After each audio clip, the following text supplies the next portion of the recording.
Okay, welcome everybody to our Finance Friday weekly call. My name is Jerry Fetta. I'm the owner, founder, CEO of Wealth DynamX, coming to you live with another Finance Friday. We've been doing these easily 3 years or 4 years now, Lexi? 4 years. 4 years every Friday night. And my topic tonight is inflation. Okay. And so I'm excited to talk about this because, as you guys know, if you follow me for any amount of time, you know that this is a main driver behind why I do what I do. And the process behind how inflation exists is one of my purposes, one of the things that I help free people from.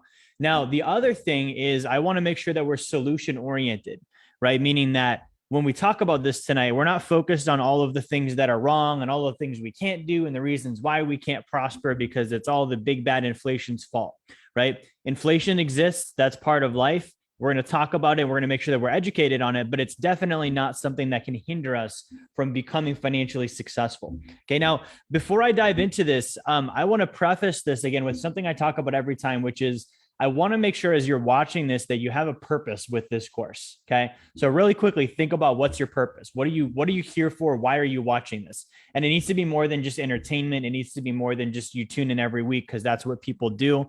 Really think about how am I going to use this information, right? And I'm going to give you a quick way to help you with that is if you have money, if you have US dollars, inflation affects you. Okay, if you earn income, if you save in US dollars, if you invest in US dollar denominated assets, inflation impacts your life in a negative way, right? And so it would be, not only responsible, but just a good idea to understand what is this thing and how does it work because it's impacting you. If I said it was cancer and I was like, hey, every single piece of food you eat has cancer containing chemicals, you would want to know about that because you would be like, man, I want to understand how to avoid it. I want to make sure that I don't get cancer, right? Well, inflation, I wouldn't say is cancer, but it is like for finances, it eats away and it erodes at our purchasing power. And it is attached to every single dollar and every single dollar denominated asset in your life. Okay.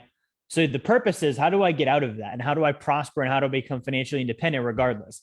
Second thing is with inflation, like especially, there's very polarized. Either people know a lot about it or they know nothing about it. Right. And so what I want to drive home before we start is there's more to know. Okay. Whether you study macroeconomics, big picture countries, economies, global, all over, and you're looking at everything with economics and you're like, man, I know inflation. There's still stuff I'm going to say tonight you probably haven't heard before. Okay. And even if you've heard it before, there's probably stuff that I'm going to say that you aren't applying. Right. And on the very bottom, let's say you don't know anything about inflation. You're like, I don't know what that even means. Okay. Well, that doesn't mean it doesn't matter. A lot of times when we don't know what stuff means, we then get the idea, well, it doesn't matter that much. And we kind of make let me adjust my seat here really quick. We kind of make the word or the topic wrong so that we can make it more okay for us to remain ignorant. Right. I call that ignorant. Okay. We're not going to stay ignorant tonight. We're going to learn about inflation. And it's something that even if you don't know about, you can still learn about, and there still is a reason for you to know it. Okay. And then lastly, ask lots of questions. This is something that I think a lot of us, we hear about or we don't. Like I said, it's very polarized. It's never talked about. When it is talked about, it's usually not in a solution oriented way. And so this might be the first time you hear about how do we actually beat this thing in a way that all of us can apply. So ask questions. The more questions, the more feedback, the more communication I get from you tells me that the wheels are turning in your minds on how do you apply the information. If there's no questions, it usually means that I'm not planning on applying this. Right? Like think about anytime you've bought something, you wanted to know how it worked. When you buy a new car, you usually want to know how it works, especially if it's got a bunch of gadgets and gizmos. Now, if you're just test driving it and you have no intention of buying, you don't care how it works because you're not going to take it home and you're not going to drive it. But when you put yourself in the seat of, okay, I'm going to drive this thing, I now need to ask lots of questions because it's about to, be in my driveway, different ball game. And that tells me, okay, I'm actually going to try and learn and apply tonight. Okay. So what I want to do is I want to dive into this topic of inflation. And one more thing, guys, ask your questions. We will also go live at the end. So if I say anything that doesn't make sense, if I go over any numbers, any vocabulary, we're like, what did Jerry just say? How did that happen? Right.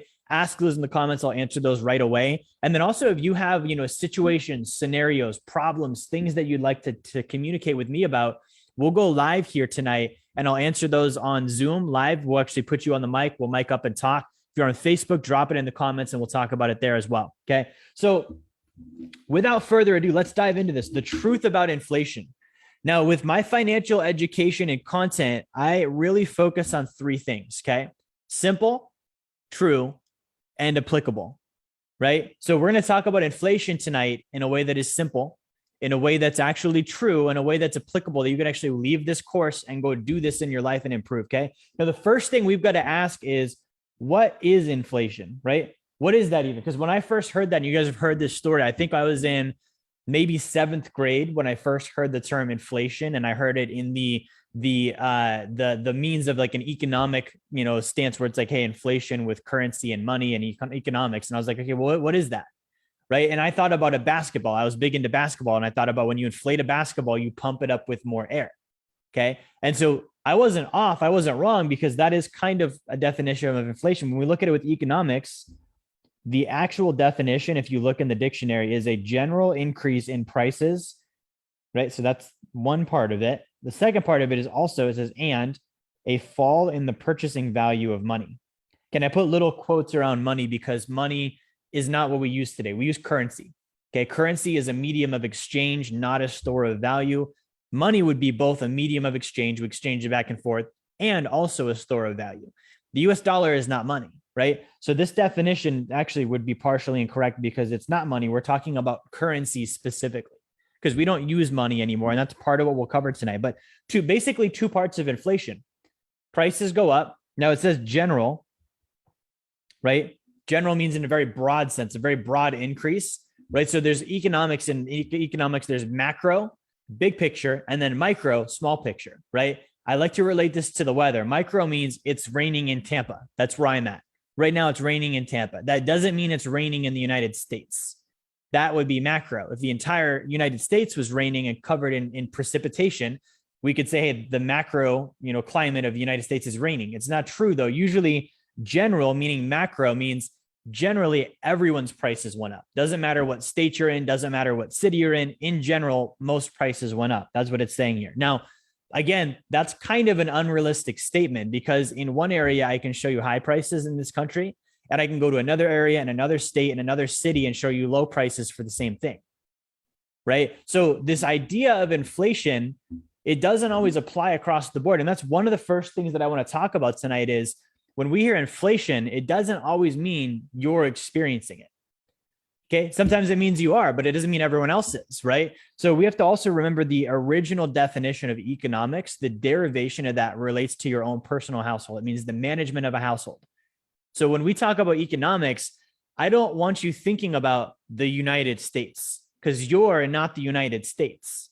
Okay. You're you and your family. And so your economics are relating to you and your family, not the general broad brushstroke of the United States. Okay. Because that's just this big giant group of everyone. And when it's everyone, it's no one. Okay. Because you can't force everyone to change their economic habits, but you can do that with yourself. So, okay, general increases in prices, fine. Prices went up in general, let's say a large area, many different areas across the country saw that increase. And then this is the one that does impact everyone: a fall in the purchasing power, the purchasing value of money. Okay. Or currency, which would be the rightful term for it. I graphed this out: goods and services, the prices of them going up. Part one. Part two, purchasing power going down. Okay. Now think about that. That's two separate things. And this is good, because that actually is the case. When inflation happens, prices could have gone up. It doesn't always have to do with currency, right? Or currency power, purchasing power could have gone down. It doesn't always have to do with prices. Okay, if I don't get that, and I have a very one-track minded definition of inflation, right? So if I'm from the school of thought where inflation only means that the consumer price index went up, which means the measurement of the prices of goods and services in a certain basket of items across the broad general area of the country increased, then I'm only getting one half of the definition. And so I'm only measuring half of the inflation, right? So CPI, consumer price index, could be said to be half of inflation, because it's only measuring the prices. The other part of inflation would be the fall in purchasing value of the currency that we're using, right? Now, I want to kind of go over, how does that happen, right? So the first question I asked as I was going through this, and as I was learning about this myself, is how do prices actually increase, right? How do prices increase? Like, in and of itself, what makes a price go up? I'm a business owner, so I have some thoughts of my own, but there are other, businesses and industries and sectors of commerce. Everyone's a little bit different. So for example, my business, we don't have a lot of like manufacturing costs, right? Like I'm not making like, shirts and pants and things that I have to sell a hard material. We're doing financial assets. So there's not a lot of cost associated with manufacturing the good or the service. Now there is cost with like marketing and distribution and operations and taxes, things of that nature. Maybe regulation and compliance is more expensive, right? Versus if I'm, making shirts and I'm just, manufacturing them and sending them to a distributor so they can put them in a Walmart, a lot of my cost is the thing I'm actually making. So I kind of thought about it from both perspectives, but why do prices increase? And this was a list that I came up with. This is by no means an exhaustive list, right? But it is a list. And so the first one here, and I realize this list is maybe kind of small written. So I'm gonna walk through each of these with you guys. But the first one here is the actual manufacturing is more expensive, right? So again, this comes down to, let's say I'm making a hard service, like a hard product, the materials and the goods and the labor and the talent associated with manufacturing that thing would be more expensive. Let's say I'm a vehicle manufacturer. Let's say I'm Ford, right? So I might raise the price of my car because the cost of my materials and my goods, my labor, my technology went up. And so those are more expensive, which then force me to raise my price. That's a scenario, right? Materials get more expensive. Let's say rubber and iron and whatever else they use to make a vehicle gets more expensive. Operations could get more expensive. Let's say rent goes up or my mortgage goes up or, my utilities go up or payroll goes up, whatever it might be, that's my operating cost in my business. If that gets more expensive, then I have to raise my prices. Distribution could be more expensive. Let's say that I pay, a commission to a distribution force or a sales force, and I have to increase that commission to them because that's the market rate. And so since that got more expensive, I now keep less money when I sell something as a business. Therefore, I have to raise my prices. Let's say shipping and transport, right? So maybe I'm in a business where I have to send goods and services across the country, or maybe, across, different nations altogether, or maybe I have to send them across the sea, across the ocean, right? That's a cost. So if that gets more expensive for me as a business owner, I've got to raise my costs. Taxes, if those go up, tariffs, as those go up, that can increase my costs, which then increases my prices. Debt costs could go up. Let's say that I'm borrowing money to operate my business. Interest rates come up. My debt becomes more expensive. I therefore have to raise my prices so that I can pay more of my debt down. And then I have to raise my costs in order to do that. Wages go up. That's another one. Demand. And so this is one, these two down here, these are not related to costs increasing. Okay. This one was demand outweighs supply, right? So like, let's say that I'm selling these hats and these hats are really popular and there's a huge demand for them. People want lots of the hats, right? But the supply is very low. There's not a lot of the hats in existence. And so that would actually cause the price of the hat to go up because the market's demanding it and there's not as many of them there. It's kind of the rarity aspect of something, right? So that can be something that raises prices. And then finally, the last one is sometimes entrepreneurs just want higher margins, right? Like there's not a rhyme or a reason. Someone just increases their prices. You see this a lot in the digital marketing space, right? People sell an event ticket. This year it's twice the money that it was last year. Same event, same everything. It just costs twice for the money for the ticket. There's not a reason why the cost didn't necessarily go up. The person's just like, hey, I think I can make more money on this thing. Right. And so that's kind of what I put together as I was thinking about what actually makes the price of something increase. It's important to understand that because we hear inflation, we hear about consumer price index went up and inflation happened and prices are going up. But why? Right? Why are they going up? Is it the fact that manufacturing is more expensive? Did taxes go up? Did wages increase? Is distribution more expensive? Is there less supply in the market? What is it that's making the price go up on these items? Okay, and this is an important question to ask yourself because everything has a cause. There's always a cause for every effect. So if I'm hearing inflation, the first thing I'm asking myself is which kind, right? We talked about two definitions. Is it goods and services are going up in price, or is it the purchasing power of the currency we use to buy those goods and services is dropping? Therefore, I need more of them to buy the same items, right? So what type of inflation, right? So we would have like hard inflation of like CPI, goods, services, or we would have like financial inflation of, okay, the currency just doesn't buy the same things because it's going down in value, right? So first is that. And then once I figure out what kind, I'm then asking, okay, well, what's causing it? Why is it happening? Now, we talked about why do prices increase, but let's look at this other definition, this other half of the purchasing power of a currency dropping. Okay, so check this out. Why does the purchasing power of a currency actually decrease? Why does that happen, right? The one and only reason is the supply of the currency increases. That's the only reason why a currency loses its purchasing power, right? Now, specifically, I say currency because currency is not backed by anything, right? We talked about money at the very beginning of this. Money is exchange and a store of value, medium of exchange, store of value. The US dollar is not any longer a medium of exchange and a store of value.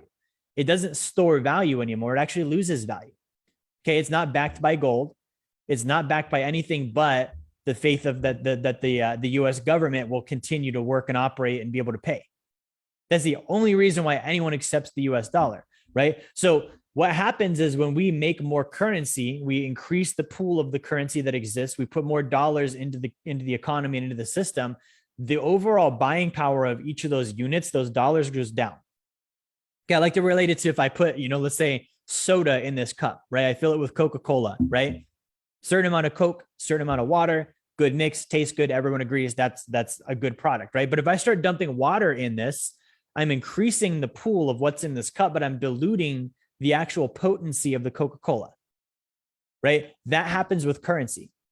There's a certain amount of base currency in existence that has a value and it's used in its exchange and it's there. And if we add more to it, it reduces the potency of the existing currency because we add in currency that doesn't have any value associated with it, right? So it basically dilutes all of the other currency, meaning we can't go buy the same goods and services with the same money and expect to get the same prices anymore because we need more dollars to buy those things, right? So I want to really stress with prices, it can be all of these things and more, right? It can be manufacturing and taxes and tariffs and payroll and marketing and distribution, and all these costs are factors in why a price could go up. Okay. But if it's currency, there's only one factor, which is the dollar buys less because more of them exist.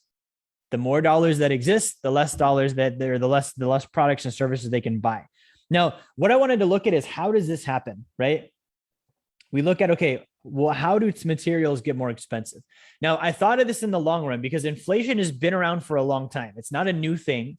It's not just happening in 2020 and 2021. It's been around for thousands of years. We've had it. Every single currency in existence up until now has failed because of inflation. None of them exist anymore because of inflation. So it's not a new thing. Now, if we look at the timeline of things like manufacturing, right? Is it cheaper or more expensive to manufacture things? A lot of this has to do with difficulty level. Is it easier or harder to build a car today? I think it's easier, right? Is it easier or harder to make a loaf of bread? I think it's easier. Is it easier or harder to build a house today? I think it's easier, right? So the idea that manufacturing is more expensive, in my mind, I don't believe that. Okay, so when we look at how does a price increase, I don't think it's because manufacturing costs more than it used to, because everything is easier, because we have more technology and we have more know-how. Like a civilization can't exist that gets, like dumber and dumber over time and it stays around, right? So if we're looking at thousands of years and we're like, okay, let's take the time in the 1400s when we used to build houses and let's look at how we do it now. I guarantee you that it's easier, cheaper, faster, and better the way we do it today versus the way we did it in the 1400s. If it wasn't, we wouldn't still be around. If people from the 1400s through till today progressively got dumber, and we would have worse houses. It would be more expensive. It would take longer because we wouldn't make any progress. Right. So I don't think that's the case. Materials, I don't think that's the case either. I think, for example, wood, I think, a 2x4, today is the same as a 2x4 back then. I don't think you can say that the 2x4 got more expensive. Right? Like at the end of the day, it's the same 2x4, it's the same tree. Now, denominated in dollars, it might have gotten more expensive, which speaks to it's because those dollars don't buy as much. It takes more dollars to buy the same 2x4. It doesn't mean that the 2x4 is more expensive to have. It just means the dollar doesn't buy as much of them. Okay. So we can go all the way down this list and we can look at, operations. I think operations are more efficient now than they used to be. Probably easier to operate a business than it was, 100 years ago or 200 years ago. We didn't have Dropbox and client relationship managers and emails and text messaging, right? It was like, if you wanted to get a message to someone, you wrote a freaking file and you got on a horse and you rode your horse to them. And there was all of the cost, time, and labor associated with that ride. Okay. Distribution. Okay. This one is really, compensating people to distribute your product. I think that one has gotten more expensive simply because the dollar doesn't buy as much. Shipping and transport, I think, is cheaper. right? Like it doesn't take months for you to ship something from Britain to America anymore, right? You can put it on a FedEx and in 2 days it's there. So all of these things we can go through one by one. Taxes definitely did go up. Debt costs, I think, is probably pretty cheap. Wages, that's gone up as a result of the currency buying less. I don't think that supply and demand is substantially off balance. I think we probably have more supply of things than we ever have had. And then I do think that entrepreneurs see what's possible and they probably want to charge higher prices. But if you look at the whole list, most of the reasons prices go up aren't valid today, right? It doesn't cost you more to manufacture things, products and services, the materials don't cost more, shipping is cheaper. And the reason why is innovation. Innovation has happened. It's caused things to be easier, cheaper, and faster. Okay, so with those three combinations, prices really shouldn't be going up in and of themselves. Like in reality, they should be able to go down other than maybe the demand outweighing the supply, the entrepreneur wanting to charge more, or the staff and the wages and the distribution going up, or the taxes going up. But all of the other things pretty much are in a downward trend, meaning it doesn't cost more. It's easier. It's not as long to do things. And so that would result in prices hypothetically going down, but they're not. So why aren't they? Okay. Now, this leads me to the other question. Okay, we look at what does the purchasing power do? Why does that decrease? It decreases because the currency supply increases. Well, how does a currency supply increase? Two ways. Okay. First way, more currency was printed or created and also then distributed. Okay, there's two steps there. It gets printed or created, and then it gets distributed. Okay, and then the second thing is more debt was extended. How does that happen? How does that impact the currency supply? So let's say we have a certain amount of money, okay, and we have a certain amount of money in existence, and then I'm the Federal Reserve Bank, and I type a bunch of digits into the screen and create trillions of dollars more to bail out Lehman Brothers or whatever it is I'm doing, right? That's the creation of more currency. The typing of the digits in the screen, the running of the printing press, which we don't actually do anymore, but we used to at one point, that creates the currency. Okay. So that's the creation, but the distribution is sending it somewhere. Until that currency goes from creator to end user, no inflation exists. Right. So let's say that I'm the Federal Reserve Bank. I could sit there and just crank out currency and make fake numbers and digits. But if I never send it to anybody and I just leave it in my back pocket, in my computer, wherever it's stored, it's not going to impact the system because it didn't go anywhere. Right? It's kind of like having a garden hose and kinking the hose. Sure, there's water running through, but until I open up that kink and point the hose at something, nothing is going to get wet. Right? So this idea that currency creation causes inflation, kind of true, also kind of not. Currency creation and then followed by distribution of that currency, that's what causes inflation. That's what makes a currency supply expand. Now, the other one is debt. When debt is extended, it creates currency that wasn't there. Okay. Doesn't matter what kind of debt. When you charge your credit card, you just created currency, right? When you get a student loan, you just created currency. When a bank borrows money from a government, they just got currency. They made currency out of thin air. Money that didn't exist now does, right? You have the dollar itself. That was the collateral. Like if I'm going to get a loan from you, you have to have money to loan me in the first place, right? But in a banking and institution world, the bank has, let's say, the deposit, the dollar that's there, that's being loaned off of, and then the IOU that's being created via the loan that must be paid back. So that expands the currency pool. So anytime we print or create and then distribute money or extend loans, it creates more currency, which expands the currency supply, which reduces the purchasing power of the existing dollar. Okay. I know that sounds complicated, but it's so simple, right? When money gets created that doesn't have any value, it reduces the currency. It's like pouring water in the Coca-Cola, right? When loans are extended, that creates currency.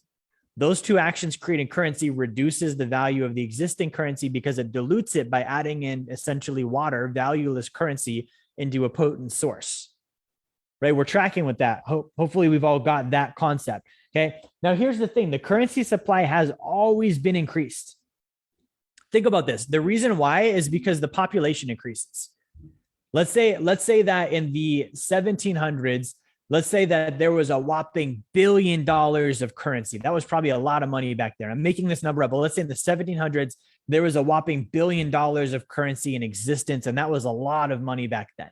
Okay. I don't know what the population was, but I bet it was a few million people, right? In the United States, like there wasn't that many people. because we were new and we were settling and we were colonializing. We didn't have what we have today. Today, there's, 340 million people. So that $1 billion can't really help us with 340 million people, because that's basically enough for everyone in the population to have $3. You see the problem there? Now, when it was 7 million people, right, and $1 billion, like that 7 million goes into $1 billion a lot of times. So everyone can have a lot of money and the currency can flow. And basically that's, a respectable amount of currency for us to be able to operate an economy in a country with, right? But as the population expands, we need more money because there's more people. We need more currency because there's more people. So naturally, the currency supply has always grown and has always increased. Okay. Now, I'm not saying whether that's right or wrong, but I'm saying it is. It's happened. It's true. It's not a new thing. It's not a surprise. It's been happening for thousands of years. Goods and services that we just talked about are cheaper, right? So for you to send postage from the United States to the UK, it's cheaper to do that. For you to build a car today, it's cheaper to do that. For you to build a house, it's cheaper for you to do that. And not in terms of like currency cost, but in terms of resources, time, effort, and labor. All of those things are cheaper because it's easier because of innovation, right? So if all of these things are technically cheaper to do, why is the price increasing still? Because the currency supply is increasing. It has nothing to do with the goods and services becoming more expensive, right? Save for those instances where demand exceeds supply, the entrepreneur simply wants to charge more money, wages and distribution went up because we wanted to pay people more, or taxes went up because we were being charged more. Those are really the only reasons why I would have to raise my prices today, right? But if it's the dollar buys less, then it's like, okay, I've got to raise my prices because I need more money, because when I spend my money, I don't get as much for it. Therefore, you need to pay me more. You guys tracking with that? So these are the reasons why it would go up. Now, what dictates a price, right? So if we summarize all of this, we talked about hard costs, the difficulty level of something, the value or necessity of something, intermediaries that are involved, and quote unquote greed, right? Let's talk about these. Why would this go up in price? Hard costs, right? Something costs more money to have, let's say the fabric with this hat is more expensive. Therefore, I'd have to raise my price. We kind of talked about that. Let's say the other one is difficulty level. Something became more difficult to do. It requires a higher level of skill, right? There's a higher price associated with that. That's why you would hire, let's say, a CPA, pay them more money than probably having your sister-in-law do your taxes. She might do them for free. She's probably not going to do a good job, right? Whereas a CPA, okay, this is going to be a good job. They have a higher level of skill. They're doing more difficult things. That's going to be a result that I get a benefit more for. I'm willing to pay more money for that. Value or necessity. Something is more valuable. I'm going to pay more money. There's more of a necessity for it. That's, again, the supply and demand factor. I'm going to pay more for it. This is the other one that's involved. Intermediaries. The more middlemen that are involved in a transaction, think about it. Each of them are taking a cut. The price has to go up, right? So when you buy something, there's the let's say the manufacturer, right? The manufacturer probably has a distributor. The distributor probably has a wholesaler. The wholesaler probably has a broker, and the broker probably has a retail seller. And then finally, the end user buys it. That's like 4 or 5 levels of intermediaries that are involved in almost any transaction, right? You buy groceries, I guarantee there's probably 4 or 5 people that touch your groceries before you get them. Every single one of them takes a cut. That's going to build into the cost of your groceries. You buy gold.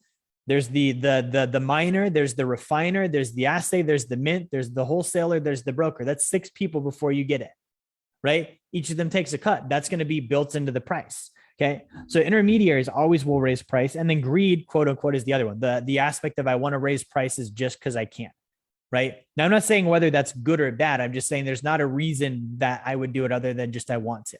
Okay. Now, what are the things that have a price? These can all be impacted. Goods have prices, right? Milk, that has a price. Cheese, that has a price. Meat, that has a price, right? School materials, that has a price. Services have a price, right? I hire a carpenter, I hire a plumber, I hire a CPA, I hire a lawyer. All of those are services. There's going to be a price associated. Commodities have prices, right? Oil has a price. Gold has a price. Silver has a price. Copper has a price. Assets all have prices, okay? Right? Stocks, bonds, real estate, crypto, whatever you want to do, assets all have prices. Currency has prices. There's actually a market called a foreign currency market where currencies are traded amongst each other. They all have prices, okay? And then finally, debts have prices, which are the interest rates that we pay. Now, why are we talking about prices? because these are all things that are going to be impacted by inflation. You can expect goods and services to be impacted by inflation. Okay. You can expect commodities, you can expect assets, you can expect currency, you can expect debts. All of those things are going to be impacted by inflation, either because these things went up, the actual things that dictate the price increased, right? Hard cost, difficulty level, value, necessity, intermediaries, or just the sheer greed of wanting to charge more, all increased, or the currency supply increased. One of those two or both of them happened anytime a price goes up. Okay. Now I wanted to start with this tonight because this gives you the mechanical thought process of, okay, what makes inflation tick? It's either prices or it's currency supply, right? If it's prices, it's because all of these things or some of these things contributed. If it's currency supply, it's because more money exists because we created more, or more loans have been extended, or all of those, right? Why are we going over that? Because if you look at this right now, currency supply is the number one constant behind inflation, right? We talked about the creation of it and the distribution of it. Okay. So this goes back to, if you think about these categories, if it's currency creation, let's say that we create a bunch of currency. We just start printing off currency like wild, like we did in 2020. We created a bunch of it, but it didn't go into most of our hands. Where did most of that currency go to? Most of that currency went to asset prices, debt, and business owners. The average consumer, what did we get? Like $2,000 like in subsidy checks, right? So the amount of that money that was like your grocery money or your gas money or your school tuition money or any of that really wasn't a factor, right? Most of it went to the Federal Reserve Bank buying out assets, debts and assets. So we saw the stock market freaking jump. We saw housing jump. We saw bonds jump. All this stuff just straight up and down into affluence, right? Because we printed off a bunch of money and we distributed to those sources, right? What didn't we see? We didn't see a lot of goods and services increase in price yet up till now, right? We didn't see a lot of commodities increase in price up until now. And so the distribution had to then go from these companies that were receiving money from the Fed. They pay their executives, their employees, their high-level C-suite staff. Those guys then go spend that money and finally it's into the economy. There's a lag time there. Versus if the Fed printed off a bunch of money and said, Nano, Justin, Todd, go buy groceries with this. And you guys immediately go to the grocery store with $20 trillion. The price of groceries that day will go up. There's no communication lag there. But if it's like, okay, we're not going to directly do it. We're going to give it to the CEO of JP Morgan Chase and Apple and anyone else that got massive subsidies in 2020. They're going to take the money. They're going to pay themselves bonuses because that's what they always do. They're going to pay their staff some wages. They're going to buy some assets. And eventually that's going to trickle into the economy when they buy their next car or they buy groceries or they go out to eat. And that gives you a little bit of a lag, right? So it takes longer for that inflation to show up on the back end of where we might see it at the grocery store and the gas pump. That's why right now in 2021, we're seeing it because of that lag, right? So the bottom line though, is inflation means ultimately we spend more. When inflation happens, goods cost more, services cost more, commodities cost more, assets cost more, currency costs more, debts cost more because we inflate the prices, right? So the simplification of inflation is the prices went up, things cost more, we're spending more money, right? That's all it is. When we say inflation, we say you're going to spend more. Bottom line, you're going to spend more. There's all sorts of rhymes and reasons behind why you're going to spend more, but bottom line is you're gonna, right? So let's talk about that. Expenses. If we simplify this down to expenses, what is the number one first point of solvency? Earn more than you spend. Okay. It doesn't matter whether it's because of inflation or not. Earn more than you spend. If there's no inflation and I still spend more than I earn, I'm still not going to build financial independence, right? If there is inflation and I spend more because of the inflation, I'm still spending more. Therefore, I still need to earn more. It doesn't matter why you're spending more. If you're spending more, you've got to earn more. If I increase my expenses, I've got to increase my income. That's all it comes down to, right? Now, I built this little quadrant. I kind of thought of this tonight. With expenses, there's basically 4 little quadrants. We have planned expenses, unplanned expenses, fixed expenses, and variable expenses. Planned meaning I know they're going to happen, right? I know my rent is due next month, right? So that would be a planned expense. right? Let's say I don't know my car's going to break down. That's not a planned expense. It happened accidentally. I wasn't expecting it. Now that's unplanned, right? Back to my rent. I know what my rent's going to be next month. That's a fixed expense. So it's planned and it's fixed. It's in this quadrant, right? Variable would mean I go to the dentist. I don't know what the bill is going to be. And he's like, whoop-de-doo, it's 10 grand. I wasn't expecting that, right? So that was unplanned and it was variable. So that's over here, right? Where's inflation? Okay. Inflation should be planned. Like I said, it's been happening for thousands of years. It's kind of like Christmas. We all know Christmas is there, right? Some of us, we forget and we're like, oh crap, it's Christmas, right? But we all know it's there. We all know it's going to happen. So it shouldn't be a surprise because we should plan for it because it's happened every year for freaking 2,000 years. It's not a surprise, right? Now, we can set a budget for Christmas and it can now be a fixed planned expense. I'm going to spend $2,000 for Christmas this year. It's on December 25th. Boom, fixed plan. Or we can say, I know it's going to happen. I don't know what I'm going to spend. I'm going to impulse shop. Now it's a planned but variable expense, right? Or let's say it's not planned. I don't think about it, but it's never going to be more than $100 because I'm not going to spend much money. It's now an unplanned fixed expense. Or it's an unplanned variable expense. I'm going to go freaking wild and charge up my Visa card, right? Inflation is planned and it's also something that is fixed, right? Meaning from year to year, sure, it might be up and down, but on a trend, we know it's going to be 5 to 6% because that's what it's been since 1913 on an annual average basis. When you look at the both halves of it, increase of prices and increase of money supply, it comes out to about a 6% rate. We can expect that, right? That's higher than some of us might have thought, but we need to plan for it. So if we understand the numbers and we understand it's there, it can be a planned fixed expense, meaning it's literally part of the budget, right? Or we can be like, I don't know. And then it's unplanned, right? And all of a sudden it's variable, right? 2021 happens, gas went up. We weren't planning for that. And it's variable and boom, now gas is $4.50 a gallon and we don't have the money for gas. We should have expected that. You guys remember gas used to be 99 cents a gallon, right? Like it's not a surprise that it goes up. It always does that. Over time, it's always going to go up. We already know that. So my point is make it a planned fixed expense by knowing it exists and knowing what the rate's going to be on average. It's going to be 5 to 6% a year, always and forever, right? And if it goes up, we can measure that. And if it goes up, like crazy, we hit hyperinflation, it goes into a variable, but it's still planned. We still know it's there. Okay. So to beat inflation, dun, dun, dun, it comes down to the triangle of wealth.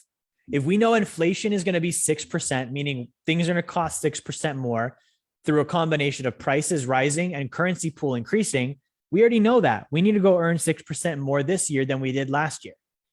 If we don't plan that, all of a sudden we're behind the 8 ball and we're whining and complaining about inflation, right? Like I knew inflation was going to happen before Biden was ever elected because it always happens because that's how it works, because that's how it's always worked for hundreds of years, right? So if I understand that, my number one job is to earn at least 6% more than I did last year.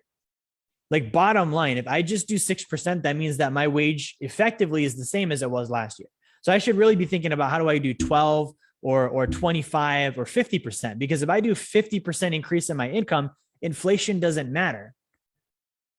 Now, the other thing is saving, right? So with income, inflation happens, my income gets reduced in its buying power, right? That's one thing. Another thing is the money that I have saved, not the money that I'm saving, the money that I currently have saved. Right? So let's say that I have money saved. It's been in my bank. It's been in my sacred account. It's been wherever, and it's been saved for a period of time. Every year, I'm losing 6% of that money. Right? Now, the likelihood of me getting the bank to pay me 6% more in interest is not very high.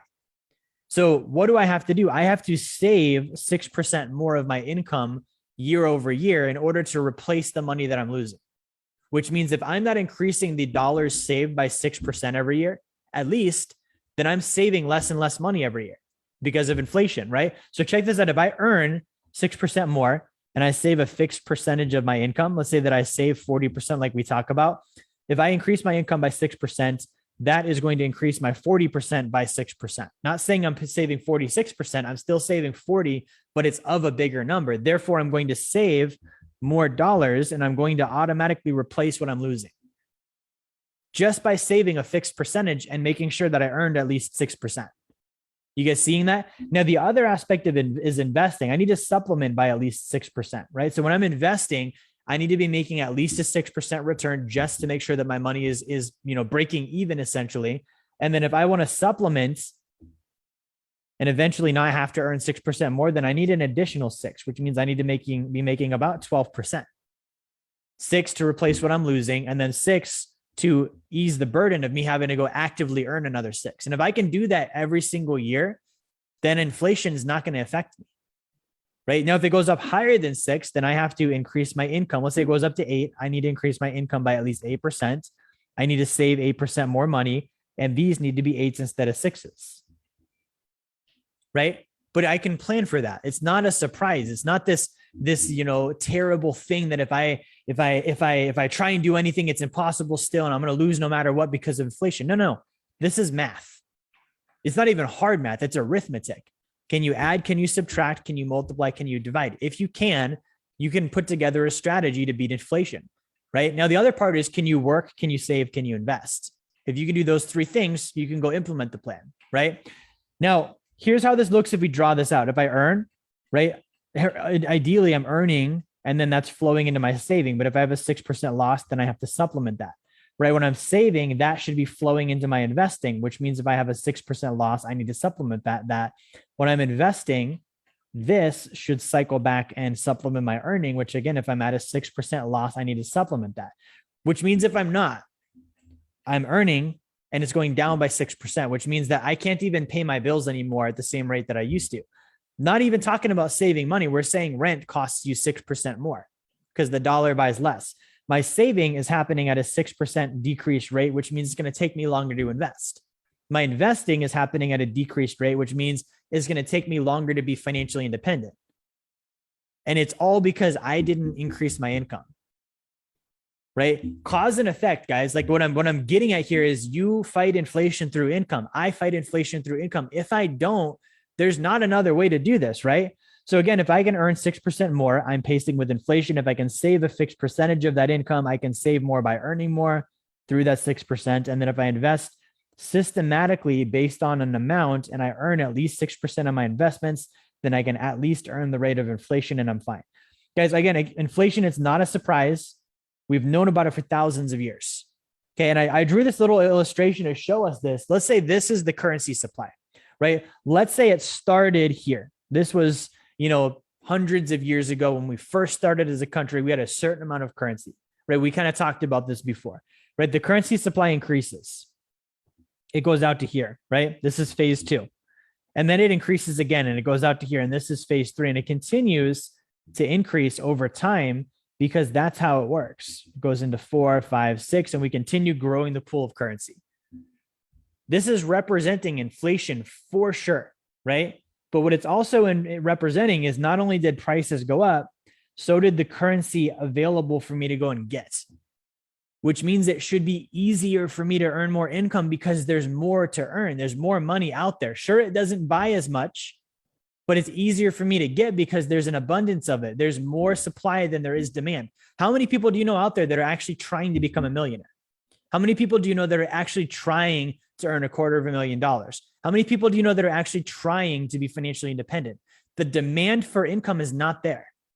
People don't care about money anymore. They don't care about wealth like they used to, right? Because the government pays their bills, subsidizes their incomes. We're trying to be comfortable and happy and retire at 65. How many people do you know like me and you where we're like, hey, by 40, I want to be done. I want to be financially independent. There's not a lot of them. You're probably the only one in your actual like sphere of friends that you see on a day-to-day basis. You're probably the only one, which means there's a huge supply of currency and a very small demand for it, which means the few of us that want it can simply go out and get it. There's no scarcity of currency. Okay, so if we want it, we can go get it. We get it through value, exchange, and knowledge. Those are the 3 things we do to get the currency. But my point is, we need to earn more income. We already know that because of inflation. It's 6% minimum we need to increase by. And there's a ton of it available that nobody else wants other than like Jamie Dimon and Jerome Powell and these fat cats. Like, sure, but there's more than they need. And we could still go get some, right? There's a reason why Bezos and Musk and Zuckerberg, they had their net worths increase. I think the top 1% increased their net worths by oh, I think it was $1 trillion, if I'm correct, in 2020, it's because the currency supply increased and they went and got a bunch of it. Right. And if you're the first one to get it, you're the first one to use it, which means you have the least inflation. Like we talked about, the reason why in 2020 they give the bailouts to the companies by buying assets and paying off debts through the Fed is because those elites are they're getting the first taste of the currency before the inflation happens. They're the first one to go to the grocery store with it, which means prices hadn't increased yet. You can be that person if you go increase your income and you get the money first. You get to see the benefit of having it before the price increase follows, which is another unspoken kind of hidden way of outpacing inflation, is you getting the money first. It's monetary velocity. How quickly can you make it flow? Right. So let's look at this. If you're earning 100 grand, right? Let's say your household earns 100 grand. That means that in the next 12 months, at a minimum, you need to increase your annual income by $6,000. If you're not, you are losing. You're not outpacing inflation. Prices are going to go up. And you're going to complain that groceries and gas cost you too much because you didn't go earn a $6,000 increase. If you're making 200 grand, you need to go make at least another 12,000. Now, 12,000 sounds like a lot, but it's not a lot when you think about, well, I just lost 12,000. So 12,000 just gets me back to where I was, which means if I really want to have an extra 12,000, I need to go make more, like 24,000, right? Because 12, the initial one gets me back to the break-even point before inflation, right? And then the additional 12 actually gives me a surplus. So I should be thinking about, how do I increase my income by, 12, 24 or 25%, at least in that range, for me to actually see year over year increases and feel like I'm prospering. Same thing. If I have $100,000 saved and 6% inflation is the rate, I just lost 6 grand. Boom. I need to save an additional $6,000 on top of what I was already going to save for me to be back at my 100. Okay. And this is easier if I earned the extra 6,000. If I didn't earn an extra 6,000 and I'm trying to figure out how to whip 6 grand out my butt to replenish my savings, that's impossible.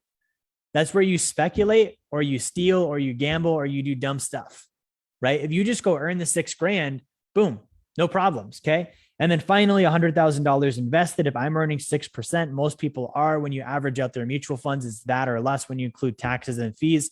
They're actually losing money. They're actually going backwards as they get closer to retirement, right? So think about this. If we really look at this and I'm like, okay, how do I increase the 6%? How do I earn more income? How do I beat inflation?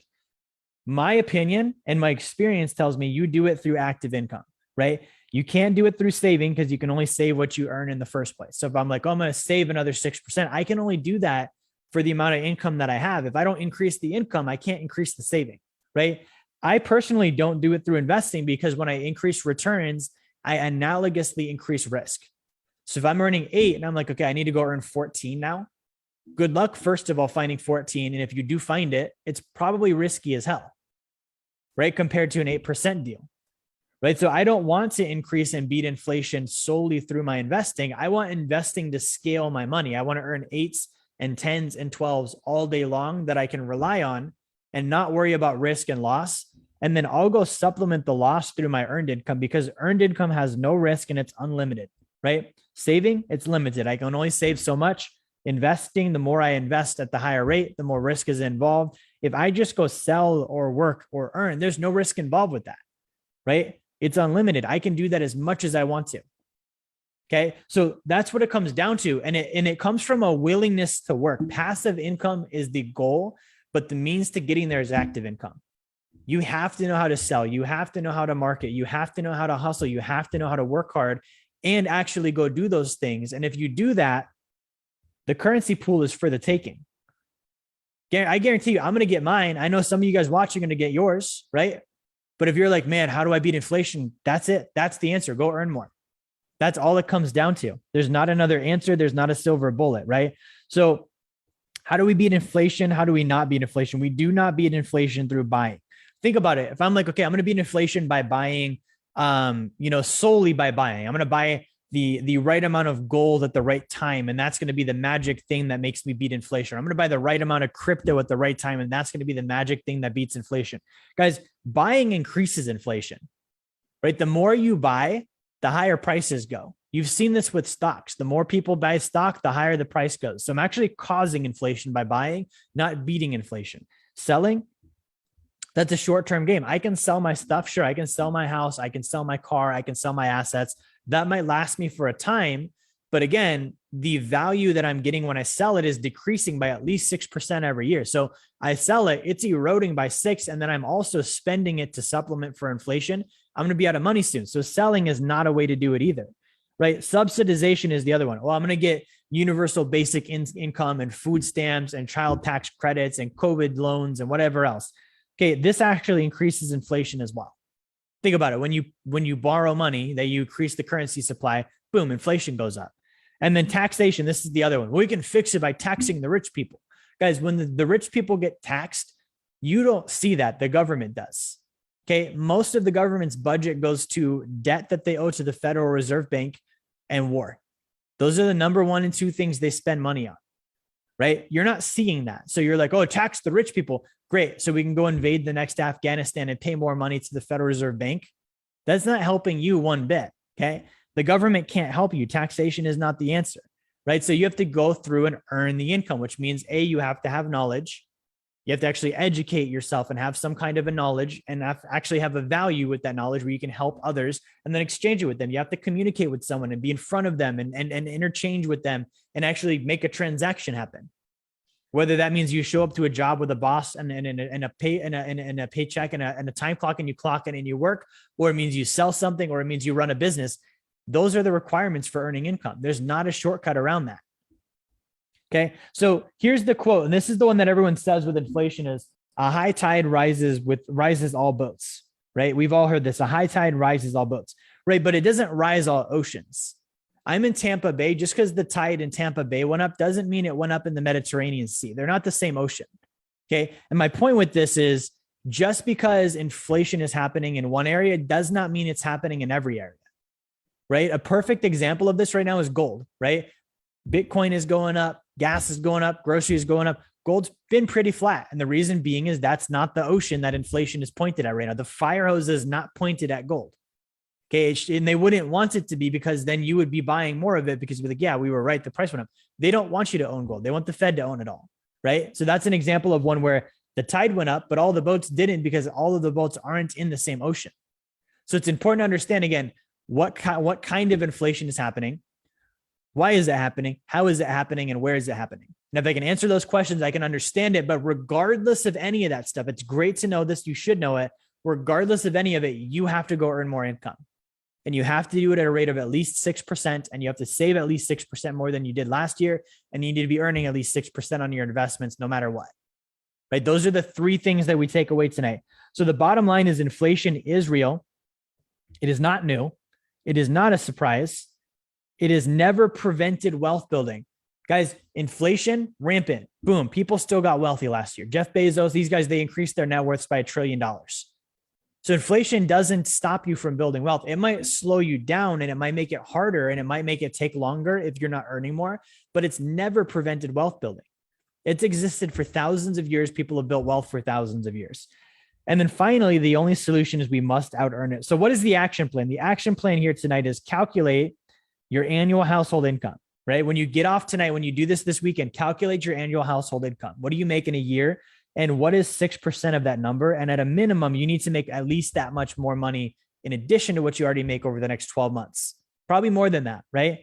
Commit to a forced savings plan so that you're saving a percentage of that income. So when you increase it, you're also automatically increasing your savings and beating inflation through that as well. Invest for at least a 6 to 8% minimum. Again, that's through wise investing. Investing is about scaling our wealth. And then finally, stop looking for financial silver bullets. Bitcoin is not going to save you from inflation. Buying copper is not going to save you from inflation. Buying salt is not going to save you from inflation. Those might be hedges, right? A hedge of protection, but that's not the end all. It's not like if you're being attacked, you're not like, yeah, it's okay. We set up a hedge. We don't need to fight. No, you set up the hedge to protect the women and children and the valuables. And then you also go out and fight. There's not a silver bullet hedge where you'd be like, I'm fine because I bought Bitcoin, or I'm fine because I bought gold. No. Buy your hedges. Great. That's awesome. And also go earn a crap ton of money, because that's the only real way to win the battle. The hedge will protect your downside, but there's not going to be the upside you'll get with earning the income, increasing the income, and growing your business and growing your income. That's the only way out. So guys, that's what I have for you tonight. What I want to do is I want to open this up for questions. I'm going to pause our recording while I switch my mics over real quick. Again, if you guys have questions, drop them in the comments. We'll answer them here. If you're on Facebook, drop them in the comments. I'll read them out. We'll answer them. If you're on Zoom, we can go live and chat about them as well. Okay, we've got some questions here on Facebook. Justin, good to see you. Jazwan, good to see you. Sean, good to see you. Todd, good to see you. Todd said Justin is listening in pesos this week. I'm not sure that that's how that works, Todd. But I get what you're saying. Justin's in Mexico, but I don't think they listen in pesos. I think they spend and earn in pesos. But if Justin's in Mexico, he needs to earn 6% more pesos this year than he did last year. That's for sure. Let's see. Justin says, does inflation affect only currency or does it affect money also? That's a good question. So inflation affects anything it's pointed at, right? So inflation is either the rising of prices. So if the things that make up a currency or a money cost more, like as a hard cost, that can impact it. And then also if the currency that the currency that a currency or a money is denominated in is increased as a currency pool, that can also impact it as well. So both can be impacted by inflation. Brandon, good to see you. Okay, Justin says, being in e-commerce and real estate investing, I can only imagine that inflation will help profit margins in the coming months and years as long as demand remains strong. It could be. Demand is an aspect for sure, but even if there's demand, if there's a greater increase in currency supply, inflation is still going to impact it. In real estate, that's going to reflect in, sure, your rents went up, but also your property prices did too, which means that your cash flow is more expensive to acquire, right? So if you look at your cap rates, those are going to drop. Your net operating incomes are going to be a lower representation compared to the price. So that's going to be a negative impact probably on real estate. Todd says, looking at the reports of the Fed Reserve website on 12/25/19, there was $1.8 trillion in circulation. On 5/13/21, there was $2.2 trillion in circulation. This is a increase of 23% in 16 and a half months, watering down the US dollar. Jerry, can you confirm that these numbers sound right? And I was reading the reports right. I'm not sure what reports you read, Todd, but I do think that sounds about right. Again, it depends on if you're looking at monetary base, M1, M2, M3, M4. There's different types of money supply measuring different things. If we're looking at inflation of like asset prices, then you can be looking at institutional pools of money. If you're looking at like groceries and gas, then you want to look more at like what's actually being spent, which is more like your M1 and maybe M2 type money supply. So I wouldn't doubt that that's probably the truth. Now, it might have increased by 23%, but that doesn't mean that that's all in circulation in a certain area. Like I said, different, like high tide rises all boats, but only in the ocean that boat's in. It might be in different oceans and less in others. And so we might see more of that inflation in some areas and less of them in other areas. Ben, good to see you here tonight as well. Good question. So let's see what we have here for questions. All right, so again, if you guys are on Zoom, go ahead and drop your questions in the comments and we will go over those together.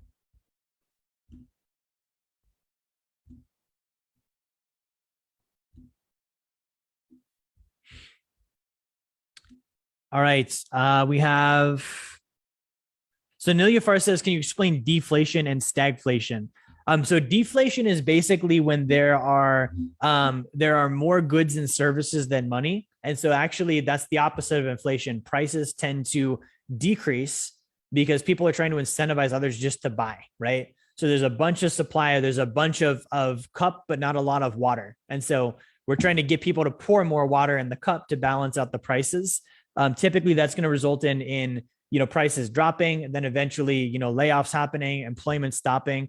Stagflation is kind of a weird spot, which is kind of where we're kind of teetering out of it. But if you think about in 2020, when everyone's like, there's going to be inflation, and then there wasn't, that was stagflation. There was lots of money, there was lots of currency supply, but there wasn't a lot of employment. And so we had like this weird thing where there's a lot of money, but there wasn't a lot of economic velocity where people were spending and using that money. And so it resulted in asset prices going up, but it didn't result in like prices and actual consumer goods going up. And so stagflation is kind of a weird middle ground where it hasn't gone one way or the other. It finally has now, like we're seeing real inflation at this point, but it took, like Todd said, about 16 to 18 months for that lag to happen. Greg says, it must be casual Friday. Greg, it's always casual Friday when you live in Tampa. Let me tell you, my man. Let me see if we have any other questions here on Zoom or Facebook.